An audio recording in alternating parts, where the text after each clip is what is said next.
I didn't have any results to point to. It was year one. Like I couldn't say, hey, we made it to the semifinals last year. Come join us. Like we have a chance here to win, an extra game or two and win the $1 million.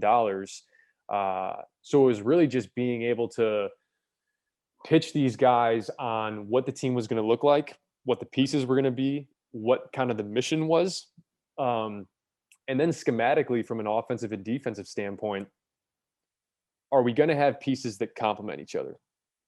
And what does that look like? And what will we run? And how will we defend? And all of that, everything that goes into those recruiting pitches, I take that serious. Like I take that extremely seriously. It's no matter who I'm talking to, no matter who we're reaching out to, I will put together a comprehensive, here's our offensive scheme, here's our defensive scheme, and here's how we will utilize you. And here's how, you fit into this team. Here's kind of how we want to basically optimize your talents. And being real with these guys on the front end, just like any other team, of expectations. Here's probably how much you're going to play. And those are tough conversations at times. And you got to factor in, these are conversations with some of the guys that were my teammates. Right. They were teammates with me. And now I'm sitting here telling them how much they may play, how much they may not play. And that all ties back into, you have to have good guys. Yes. You have to have good guys that understand that it's about the collective, right? Mm-hmm. That understand that, hey, I may not get all the minutes that I think I'm going to get, but if we win this whole thing, I'm as big a part of that as anybody else's. And I think back to last year, the team that won it, Marquette, the Golden Eagles, they had a player on their team by the name of Andrew Rousey. Andrew Rousey last season put up about 19, 20 points a game in the G League. Great player. He's like a 6'2" guard, can really score it. He did not play for that team. Wow. Like he was on the team. Dwight Bikes, there's a lot, Darius Johnson Odom. You go down the list, there's a lot of talent on that team. Andrew Rousey did not play. But you know who the first one to embrace everybody when the clock struck zero and they won it, was Andrew Rousey. And I always think back to that, because he could have had every reason to say, forget this, man. I'm 20 a game in the G League, and how am I not playing in this tournament? And just become a distraction. But when you have good guys on the team, when you have guys that understand their role and really, really want to buy in, that was the difference last year, I thought, for our team.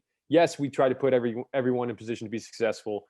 Yes, we wanted to make sure there was each guy was playing a role that they were comfortable in, but also like all these dudes they bought in. Like they listened when we put together a game plan, or, hey, this is how we wanted to guard ball screens for this particular guy. It was boom, boom, boom. And that was the difference for me last year, just being around these pros, and the difference between, when you're in college, there's that one freshman that's busting the plays.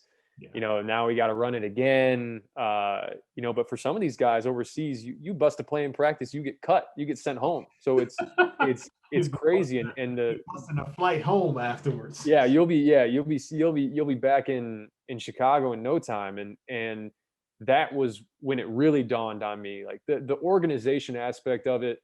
We got on Zoom calls before, we're talking to guys, and making sure that we prepared as much as possible, so that when we played on July 4th, that it wasn't just like, all right, let's roll the ball out, see what happens. So when we took that next step to getting there, and we started implementing plays and implementing sets, I mean, I had probably, 10 to 12 sets that we wanted to run, which, in a 3 to 4 day span, to implement those sets, to get those to a point of muscle memory, it's all tough. And I will say, before I even continue, that this wasn't just the Mike Latulip show. Like, it took a village. I mean, I'm not in the coaching profession.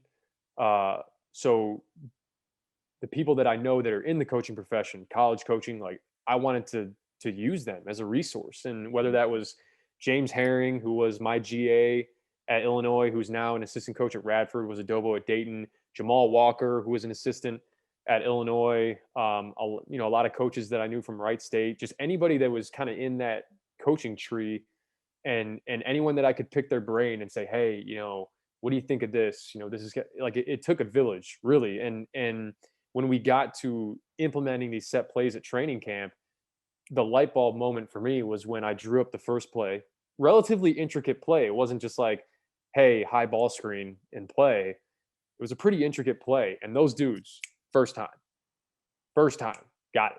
Went out there, got it. Next guys are rotating in different positions.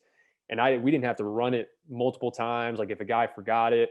And that's when I was like, okay, the learning curve here is good. Like I can implement things and don't have to worry about guys not picking up on it or being behind. And that's really what allowed us to speed up that process to where not only are we implementing plays, but after game one, we're throwing in wrinkles to those plays.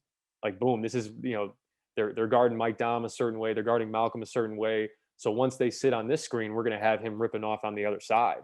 And that's kind of how we went about it. But that's my long-winded way of going into, like, when you prepare for it, when you're recruiting for it, when you're putting the team together, is, they have to trust me first, and kind of what the vision is, what that looks like. And all of that, like the foundation of all that trust is from organization. Like, if you can show that you're organized, that you're serious about it, and that's really the steps that we wanted to take. Because if you're just kind of like, hey man, come play with us, we'll hoop.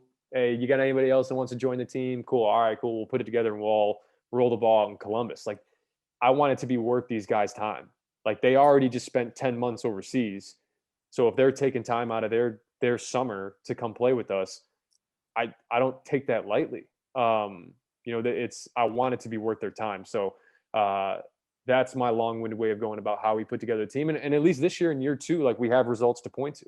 So when we're recruiting, and there was a long list of guys, Illinois guys and non-Illinois guys that, or really a lot of non-Illinois guys that want to play for the House of Paign because they saw year one and they think that we have a chance to win the entire thing. And I think anybody who wants to get their hands on $1 million is lining up. So there's been a lot more conversations this year that are kind of, hey, almost keeping people away and keeping this circle kind of tight, to where we don't let loose and just say, hey, yeah, anybody can come join, because that's where you kind of lose the foundation of what you have. And I think what we have is great guys who buy in, who understand their role, and that want to be together and play and do great things here in these dog days of the summer.